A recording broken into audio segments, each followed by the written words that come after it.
Hola estudiantes! Hey there, Spanish learners! Are you ready to master two of the most essential verbs in Spanish?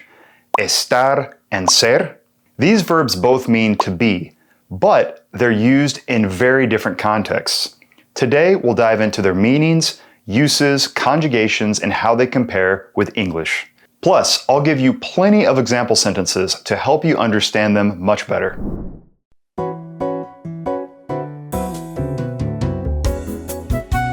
Before diving into estar and ser, I just wanted to emphasize that what we're talking about today is just like the verb that we have in English, to be. I am, you are, he is, she is, they are, we are, right? We have this in Spanish as well with estar and ser. Let's start with estar. Estar is used for temporary states or locations. Think of it as describing something that can change. Let's take a quick peek at the conjugation of estar. Yo estoy. I am. Example. Estoy en casa. I am at home. Tú estás. You are. Example. ¿Cómo estás? How are you? Él, ella, está. He, she, is. Example. Ella está feliz. She is happy. Nosotros estamos. We are. Example. Nosotros estamos en la escuela. We are at school. Ustedes están. Ustedes, you, formal. The Spanish y'all or you all. Ustedes están. You all are. Y'all are. Example. ¿Dónde están ustedes? Where are y'all? As we say in my native Texas. Ellos or ellas están. They are. Example. Ellos están cansados. They are tired. When using estar, we're going to say that this is a more temporary to be, such as emotions and conditions, for example. Estoy feliz. I am happy.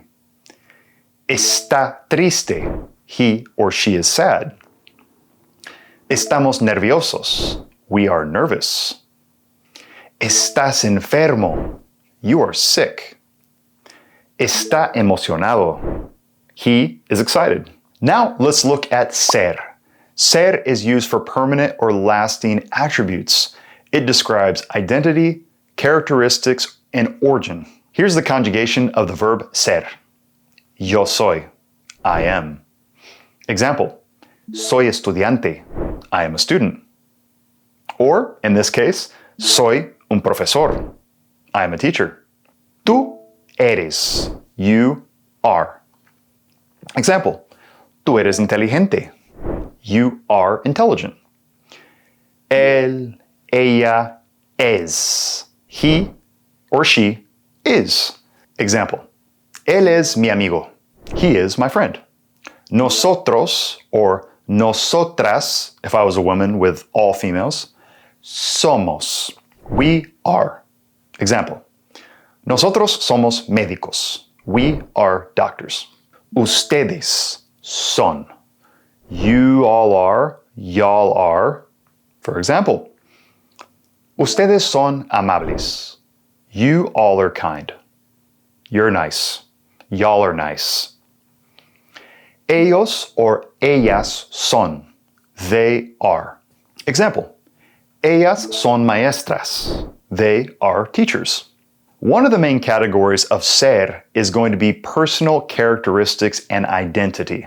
So, for example, soy alto. I am tall. It's a more permanent state of being, right?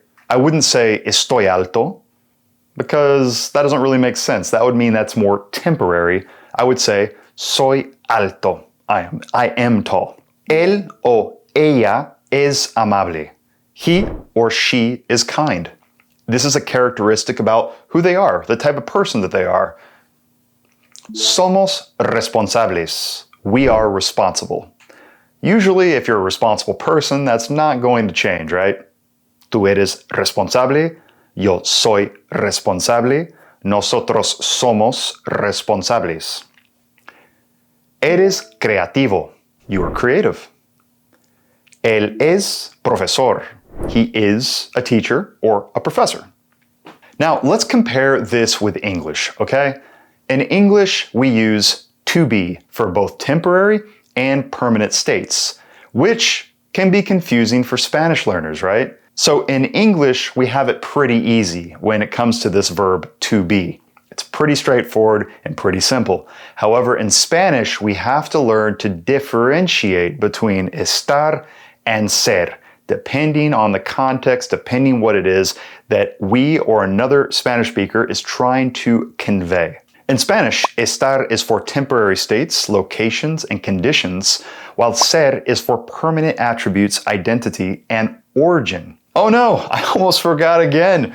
Let's pump the brakes here and let's dive into the Unacademy Spanish app. Like I've said before, this is quickly becoming one of the top apps that I'm recommending to my students right now, since it's easy to use and follow along with, has clear, easy to understand lessons, and it helps to hold you accountable by pushing you to maintain a daily learning streak. So this is honestly an essential step in becoming fluent in Spanish, is just that daily consistency.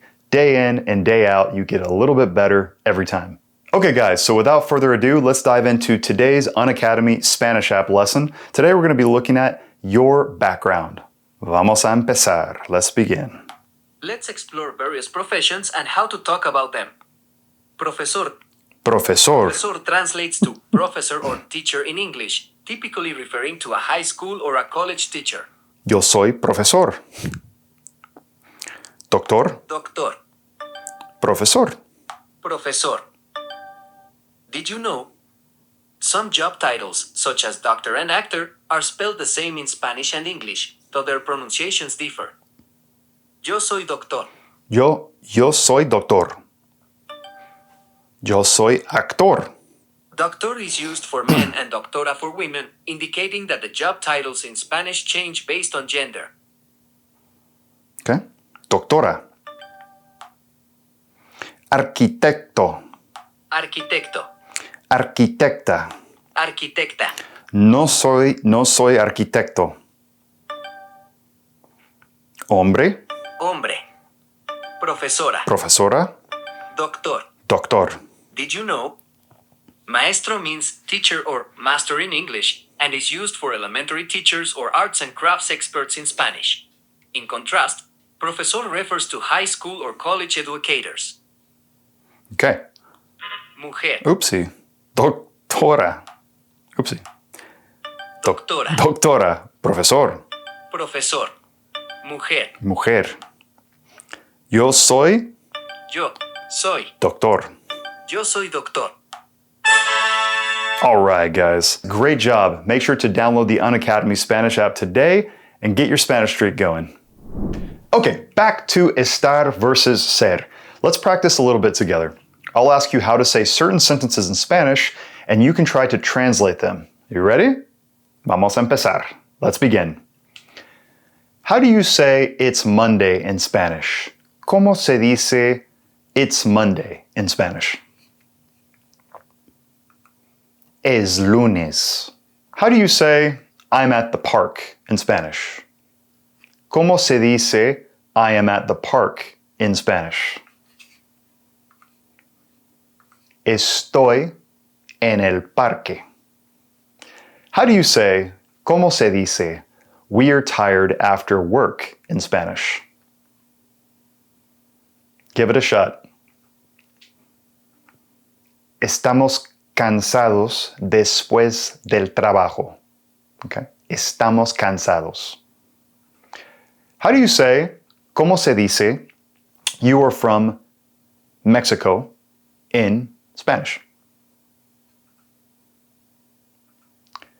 Tú eres de México. How do you say, ¿cómo se dice, the food is delicious in Spanish? La comida está deliciosa. And there you have it, guys, a detailed look at estar versus ser. with practical examples to help you master their usage.